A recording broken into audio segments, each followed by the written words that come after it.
Probably one of the first songs I learned to play. A Baton Rouge native, a second-generation bluesman, and now a two-time Grammy nominee, Kenny Neal is the modern swamp blues master. My dad, Neal, is the reason why we are carrying on his legacy, actually. We came from a little town called Urbanville, about on the west side of Baton Rouge. And a lot of the blues musicians came from that area, like Slim Harpo, Lazy Lester, and they was my dad's friends. So my dad would practice at the house when I grew up as a kid, so I don't remember learning to play. I always was around music, and I'm the eldest of 10, and we all played music.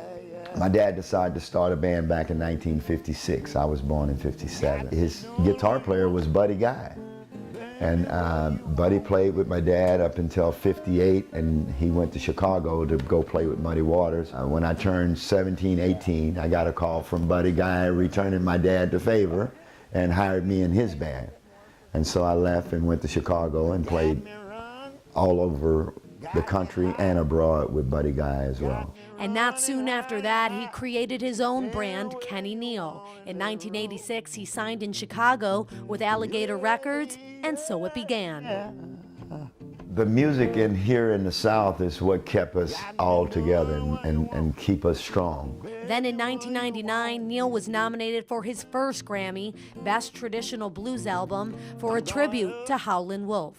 In Baton Rouge, we have our own identity, and I call it Swamp Blues. So I kind of created that name way back for my style of blues. Now recently moving back to Baton Rouge from California, Neal wrote his first album in 5 years. After being released in July of 2016, it caught wind nationally. Next thing I know, I'm up for the Grammy.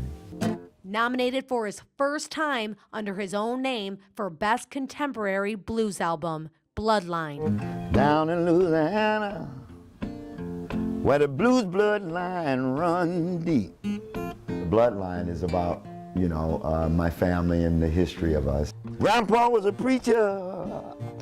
The apple don't fall far from the tree. I've been all over the world. I can't count how many times, but my heart and soul always was here in Baton Rouge. A lot of our blues players have died out, they're gone now. And so I'm moving into that next slot there to carry that torch. I like to sit back later on in the years and produce the young kids and send them out there and say, now it's your turn to go hit the road.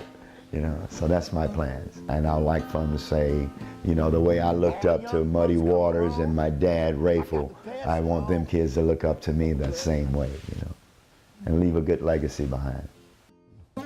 In Baton Rouge, Carla Pisono, Local 33 News.